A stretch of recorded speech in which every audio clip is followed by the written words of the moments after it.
ईरानी media में breaking news दी जा रही है। न्यूज एक कार्गो शिप पर 2 मिसाइल धमाकों की है। धमाके रेवोल्यूशनरी गार्ड ने किए हैं। तस्वीरों में जहाज की हालत खस्ता लग रही है। ईरान ने ये चोट सुपर पावर को दी है। इस हमले को ईरान ने मिसाइल साइट पर बमबारी का बदला बताया है। अमेरिका जब ईरान पर बमबारी करता है तो ईरान बदले में कुवैत को मिसाइलों से फोड़ डालता है। ट्रंप जब ईरान नेवी को दहलाते हैं तो रेवोल्यूशनरी लड़ाके हॉर्मुज में तेल जहाजों को आग लगाते हैं। लेकिन अब ईरान, अमेरिका, इजराइल के बारूदी टकराव का एपिसेंटर है लेबनान। यहाँ फट रहे बम और मिसाइल अमेरिका इजराइल के रिश्तों को बिगाड़ सकते हैं, क्योंकि जिस तरह इजराइल यहाँ हिजबुल्लाह को मार रहा है उसे देख ट्रंप का कलेजा कांप गया है। ट्रंप ने नेतन्याहू से फौरन लेबनान में हमले बंद करने की अपील की है, लेकिन नेतन्याहू ने कहा है कि वो तब तक हिजबुल्लाह को बारूदी डोज देते रहेंगे जब तक लड़ाका ग्रुप का सफाया नहीं हो जाता। इजराइल के धमाकों को देख डर गए ट्रंप। बेरूत पर बमबारी, प्लेन से ट्रंप के उड़े होश।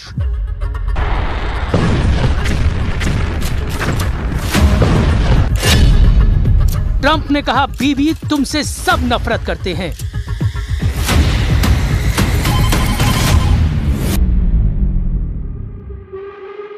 ट्रंप की धमकी बारूद से ज्यादा विस्फोटक साबित हो गई है। नेतन्याहू आउट ऑफ कंट्रोल हो गए हैं। इजराइल के प्रधानमंत्री ने सुपर पावर की चेतावनी को अनदेखा कर दिया है। नेतन्याहू ने ऐलान किया है कि बेरूत को बर्बाद होने से कोई नहीं बचा पाएगा। नेतन्याहू ने ये बात ट्रंप को भी बता दी है कि इजराइल का स्टैंड बदला नहीं है, उसका प्लान एक्टिव है। तो क्या होगा ट्रंप के शांति प्रस्ताव का? क्योंकि ईरान ने कहा है कि अगर अब लेबनान पर एक भी बम फटा तो तेल अवीव में मिसाइलों की आंधी आएगी। ईरान की सेना ने चेतावनी दी है, अगर इजराइल ने लेबनान में हमला किया तो उसकी ओर से जवाब दिया जाएगा। इजरायली आर्मी की ओर से लेबनान में बमबारी और कई इलाके खाली करने की धमकी देने के बाद ईरान ने भी इजरायली इलाकों को खाली करने का मैसेज भेज दिया है।